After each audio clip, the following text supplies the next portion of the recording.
Hi, boys and girls. I'm your Peter Pan storyteller. And when you hear this sound, turn the page. Now let's read along together. ROBOTECH. Boobytrap.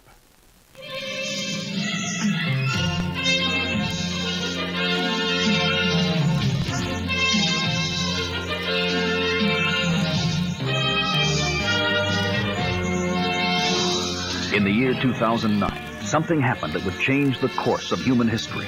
A gigantic alien spaceship came roaring out of the sky on a collision course with Earth.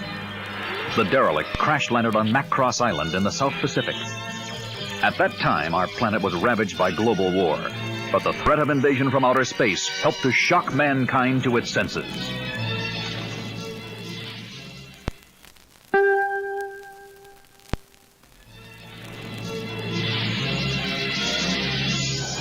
A ceasefire was ordered, and all nations banded together to form a united Earth government.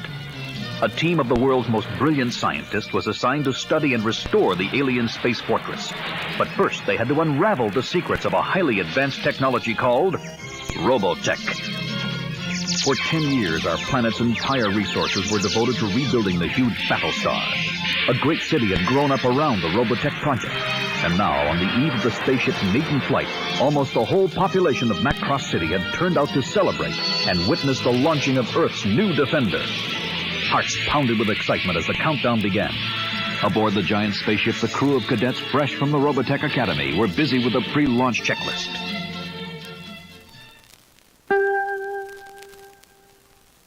Up on the navigational bridge, half a dozen female cadets were tending the control console. All manual systems are green light, reported Samantha.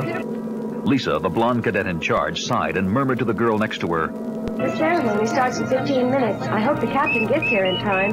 I hear he didn't get much sleep last night. Claudia grinned. Yeah, the other officers threw a farewell party for him. And where were you, Claudia? Said Lisa. You didn't come in until 4 this morning. A mischievous smile played over her companion's face. You jealous? I had a late dinner with Commander Fokker. Lisa was shocked.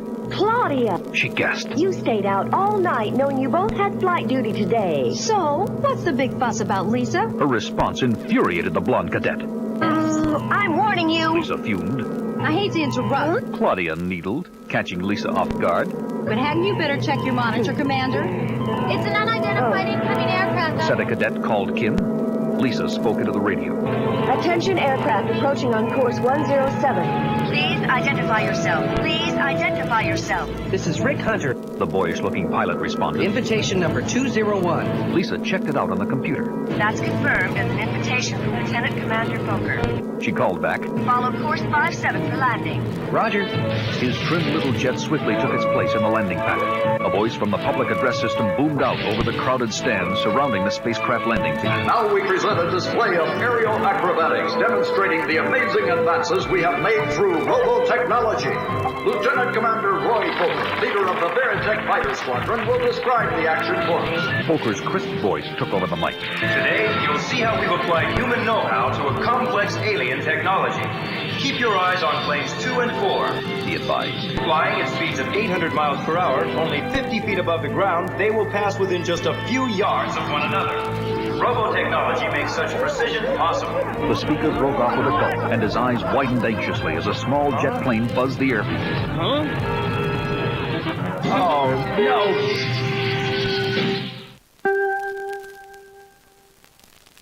Suddenly, Fokker recognized the craft and its pilot. Rick! Is that you, Rick Hunter? Roy! The flyer responded. It's good to hear your voice, old buddy. I understand you're a lieutenant commander now. Are you crazy? Fokker shouted into the mic. Get that junk heap out of here! The crowd broke into laughter as the little jet began to do crazy loops and spins over the airfield. But Rick's show-off stunting was no laughing matter to Lieutenant Commander Fokker. Not when two high-speed fighters were about to streak through the same airspace. Hunter! He yelled. When I get my hands on you,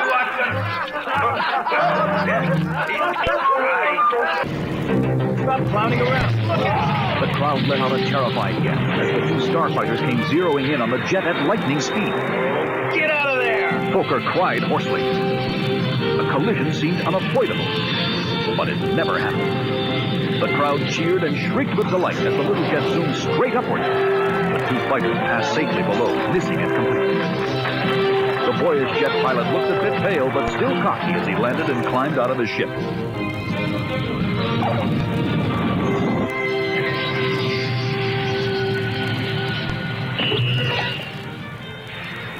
Hi, Roy. He smiled. The lieutenant commander came charging across the airfield to chew him out. Just who do you think you are? What were you trying to do? Get yourself killed? Hey, calm down. Rick pleaded. And while we're at it, Fokker growled. where'd you learn to do that anyway? It was just a simple booster climb. You taught me that yourself when I was just a kid. Rick could see from his friend's face that he would have to talk fast to stay out of trouble. Hey, I have to admit those guys are pretty good. He went on. Not as good as me, of course. You don't have to brag to me, Rick. The flight officer cut him short. I know all about your winning the amateur flying competition last year.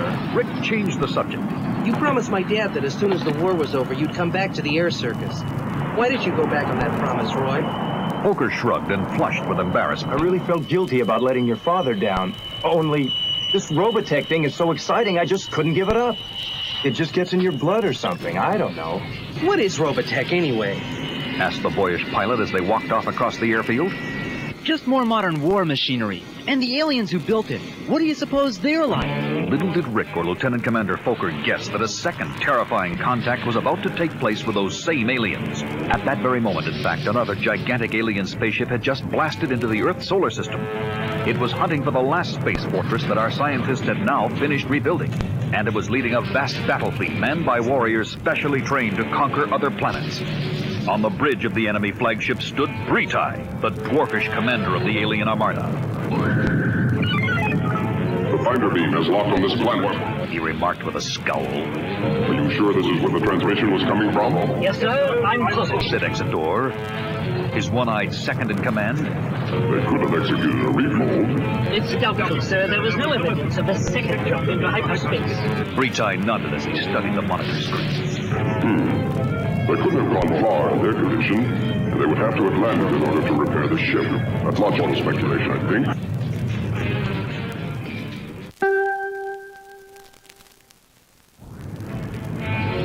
I agree.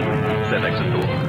It would seem very likely, sir. Send the scout team. Ordered Commander Boobytrap. Meanwhile, back on the exhibition landing field, Roy Fokker was showing his young friend the latest military aircraft. Wow, Exclaimed Rick. this fighter's a real beauty, all right. It looks great, but how does it handle? Well, why don't you just climb aboard and see for yourself? You mean that? Rick was thrilled. Lieutenant Commander Fokker clapped him on the back. Sure, I'll go along and ride piggyback behind you. As they chatted, the ceremonies continued. Senator Russo was speaking over a microphone in the reviewing stand. This is a day that we've all been looking forward to for 10 years. He proclaimed. The ROBOTECH project has been a tremendous asset to the economy of Macross City and to the welfare of our people. The ROBOTECH ship's captain was standing by during the senator's speech.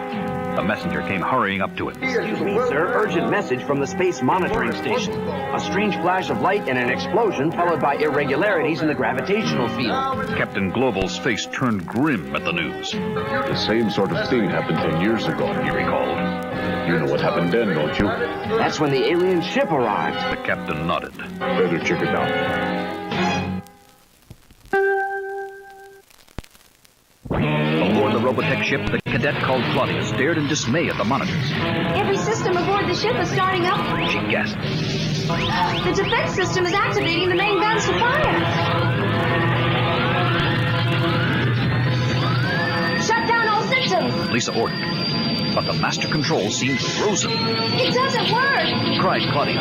Just then, Captain Global entered the bridge. He was thrown against the bulkhead by the energy blast of the electron gun broadside. Captain! Called Lisa. The main guns are shutting to fire. I can't control them. Claudia added. What do we do?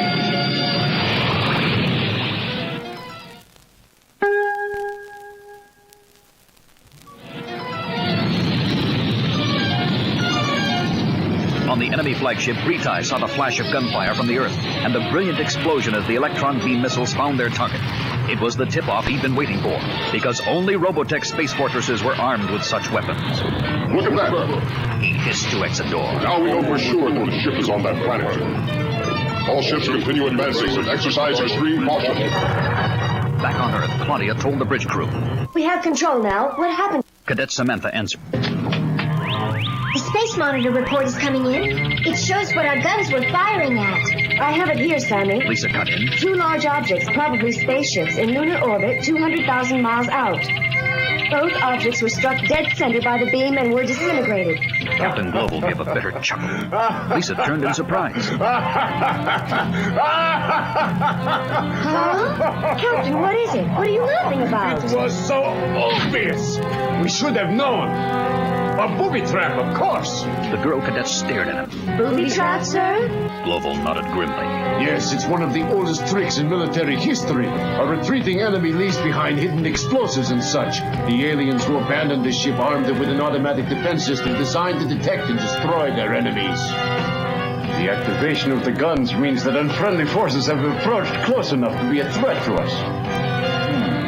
Scramble all the fighters and prepare for combat. The captain was heavy-hearted as he watched his orders being carried out. I had hoped this moment wouldn't come in my lifetime. He muttered. I had hoped that war was a thing of the past.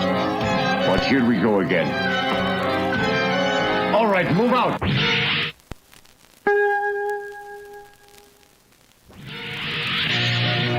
Yes, sir. Lisa spoke into the mic. All forces, move out. We are under attack by alien invaders in Sector 412. This is not a drill. All forces proceed at once in battle formation.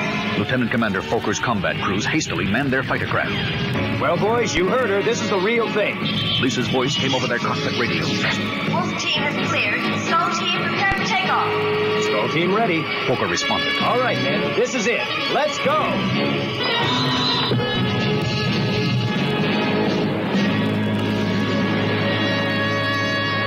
Bretai watched the takeoff of the Earthlings' battle force. What a disorderly arrangement. He sneered. These people are completely ignorant of space war tactics. What? His eyes suddenly bulged as the ROBOTECH ship came into clear view on his video screen. That's Zor's battle fortress. He exclaimed. But what's happened to it? It appears to have been completely remodeled, said Exodor. They both listened to an intercom report from a flight deck. Target pinpointed, Commander. We're launching fighters.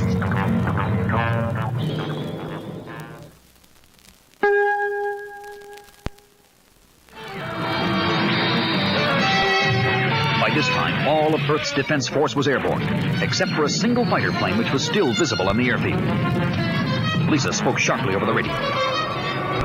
You there on the exhibition grounds were on combat alert. Why haven't you taken off? You don't know me, do you? Rick stammered. Hey, what? Huh? Don't waste any more time. Lisa snapped. Take off immediately and join the fighter squadron. What do you mean, take off?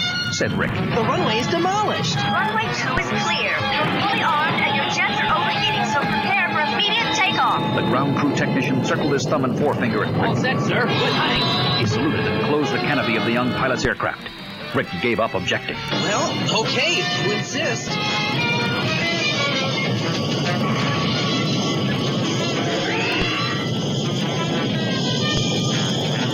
His heart was thumping.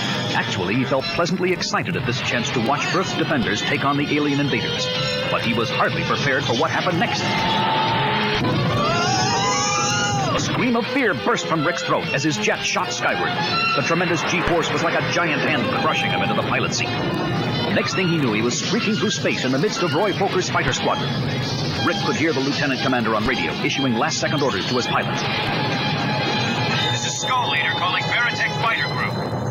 Intercept invaders in zone 428. Traffic's pretty heavy out here, so break formation, but try to keep each other covered.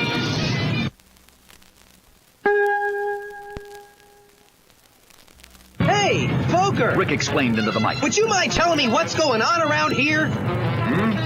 Who's that? Foker scanned the skies for the pilot who had just called him, and suddenly he spotted the fighter he had been showing to his young friend just a short time earlier on the airfield. Rick, how's it feel to be a fighter pilot? Hey, what are you talking about, big brother? Rick gulped. I'm not a fighter pilot. Oh! His words changed to a frightened screech as an enemy electron bolt exploded at close range. Roy saw what had happened and peeled off to join him. Rick! He called. Hang on, Rick, I'm coming. You weren't hit. It was just a close one. You all right? Phew, yeah, I'm okay. Don't worry. Combat flying's scary for everybody when they first begin. Let's go get him, little brother. Rick felt another jolt of fear as he tried to join the attack formation. His ship wasn't responding. Climb it back! Poker urged, sensing that something was wrong. Rick! I can't get control of The it. young pilot called back. I think I've had it, Roy. I'm getting no response from the controls at all. Oh. His fighter craft was suddenly plunging earthward. Lisa's voice came over the radio.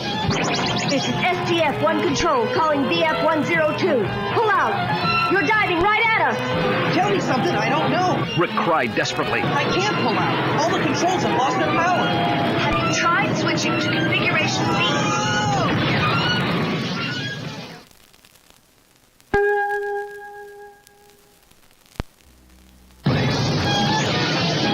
B? What's that mean? His fingers groped frantically and accidentally pulled down a control lever marked G. You don't know? Lisa scolded. Impossible. All right, listen. Pull down the control marked V on the left side of your console. Okay, I found it. Rick replied. What's it doing? To his amazement, huge metal arms were suddenly extending out from the hull of his fighter craft, one on each side of the cockpit. His ship was changing into a huge robot.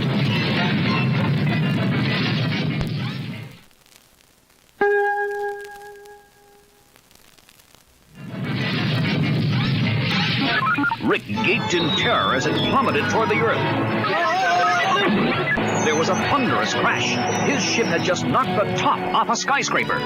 He realized that his brief pull on the wrong lever must have thrown his robot ship off course. But an instant later, Rick felt the shock of landing. His giant robot's two legs were now planted safely on terra firma. What do you know? Rick exulted. I'm alive.